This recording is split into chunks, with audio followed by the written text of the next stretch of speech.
इस वक्त मेरे साथ मौजूद हैं इकरा हसन। इकरा, आज है आज है आखिरी नमाज है, अलविदा की नमाज है। उस सब के बीच में AIMIM दिल्ली के प्रदेश अध्यक्ष वो ये कह रहे हैं कि ये दिल्ली है, यहाँ पर मेरठ और संभल जैसा नहीं है, ज़रूरत पड़ी तो सड़कों पर भी नमाज के लिए लोग उतरेंगे, आएंगे। देखिए, नमाज सिर्फ 10 मिनट की होती है और मुझे लगता है कि उत्तर प्रदेश सरकार जो है उन्हें एक नफ़रत बोने का उन्होंने ठेका ले लिया है।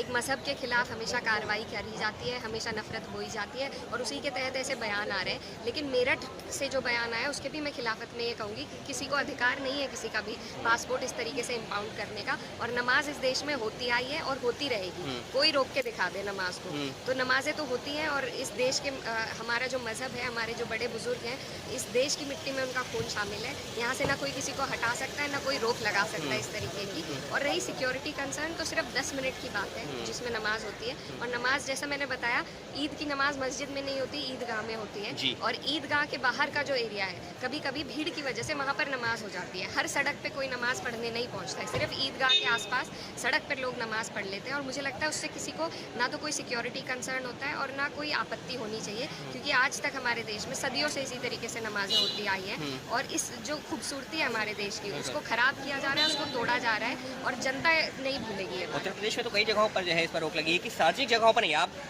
जो है ईदगाह में कीजिए, आप घरों पे कीजिए, लेकिन संभल में तो छत पे खैर नहीं, खुले में छत पे भी नहीं। देखिए, मैं अपनी छत पे क्या कर रही हूँ, किसी का अधिकार नहीं है मुझे बताने का कि मैं कर सकती हूँ या नहीं कर सकती हूँ। मैं अपने मज़हब को किस तरीके से अपना रही हूँ, किस तरीके से मैं उसकी प्रथा को अपना रही हूँ, कोई इसमें रोक टोक लगाने के लायक नहीं है। ये संविधान ने मुझे अधिकार दिया है। और रही बात सड़क पर, तो सड़क पर आए दिन कोई ना कोई प्रोसेशन होता है, हर मज़हब का प्रोसेशन होता है, किसी को रोका नहीं जाता है। हम लोग भी सबके लिए अकोमोडेट करते हैं। और जनता को, जहाँ तक मैं मानती हूँ, जनता को आपत्ति नहीं है। आज से पहले भी नमाजें हुई हैं, कभी किसी को आपत्ति नहीं रही है।